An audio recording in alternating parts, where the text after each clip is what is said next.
Okay, we're going to teach you how to make a stereo card into an anaglyph. First, let's find a good stereo card, and here's the antique folder that I have with all different kinds of stereo card images, and we're going to pick this one. But the first thing I want to do is make sure it's straight, so I'm going to bring it into Photoshop. Now in Photoshop, there's a little utility that's a grid, and we can see this by using View, Show, and Grid. Now you can see these lines that come up, and the lines will be configured differently depending on your preferences. But here you can see that the bottom line or the bottom edge is pretty well lined up with this line right here. And if it wasn't, we could go select all and transform under edit and rotate.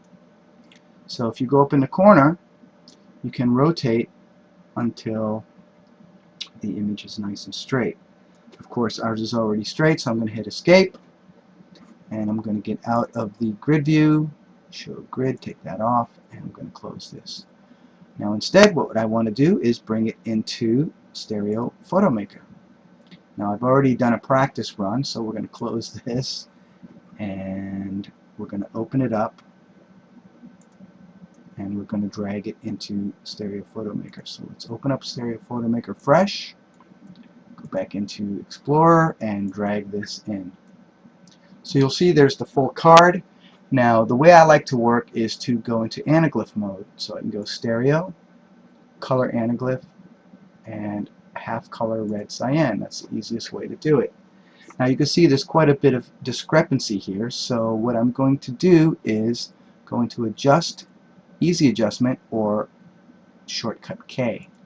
Now this gives another window, so if you click and drag, you can see you can move these two together.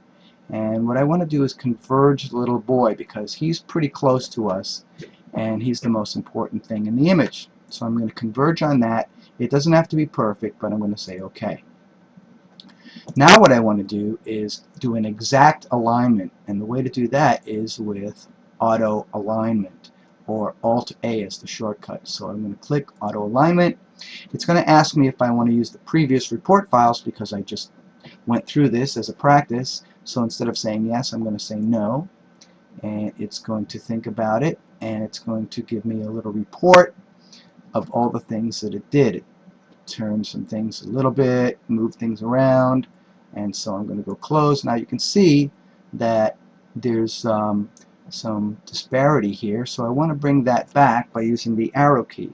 Now you can see if I use the left arrow key, it brings it back to perfection. If I use the right arrow key, it moves it out. So you just have to figure out which arrow key, left or right, will bring it back to exactly where you want. And that's just about right. So now the only thing we have to do is crop it. So I'm going to use the crop tool, and then I'm going to decide whether I want to keep the arch or should I crop it below the arch. I'm going to keep the arch, and I'm going to go up to above the arch, and just when I want it to start, I'm going to click and drag. I'm going to drag down to the bottom, then I'm going to drag over to the edge, and when I let go, it gives me the ability to move this around if I need to, and then when I let go, it's going to crop it exactly where I leave it. And I'd say right about there, and it's cropped. If you don't like it, you can undo and start again, but I think it was good, so I'm going to hit redo. And now that's a good anaglyph, except that the colors aren't quite right.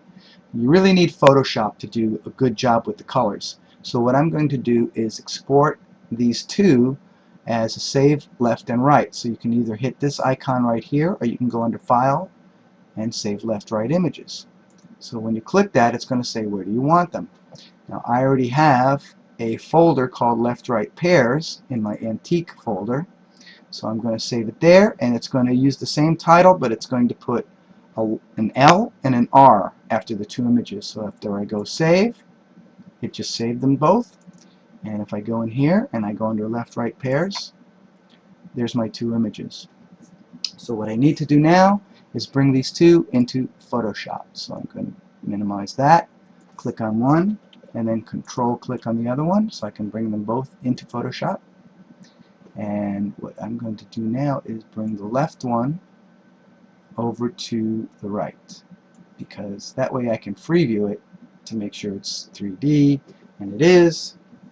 And now you'll see here that I've got a window open called Channels. Now this is an RGB image. Even though it's sort of black and white, it's really a color image because you could see monochromatic image. And an RGB is made up of red, green, and blue channels. So you'll see this in the channel window. And if you don't see it, you can go Windows, Channels, and it'll come up. I just unclicked it. So now I'm going to click it back again, and there it is.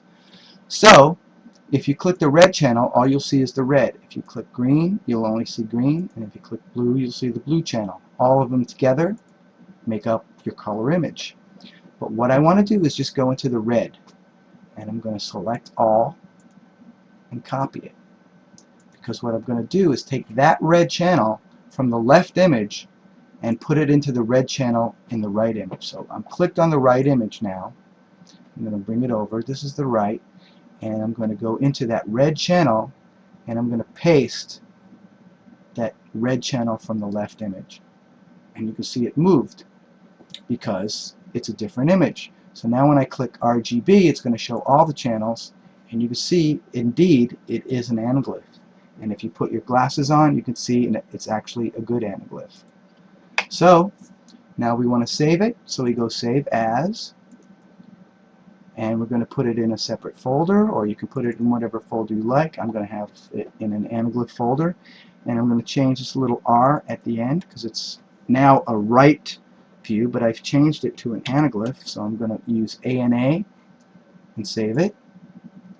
And I like 10 for a JPEG. Say OK. And now we've got a beautiful anaglyph of this stereo card. Hopefully that made sense. Please call or email if you have any questions.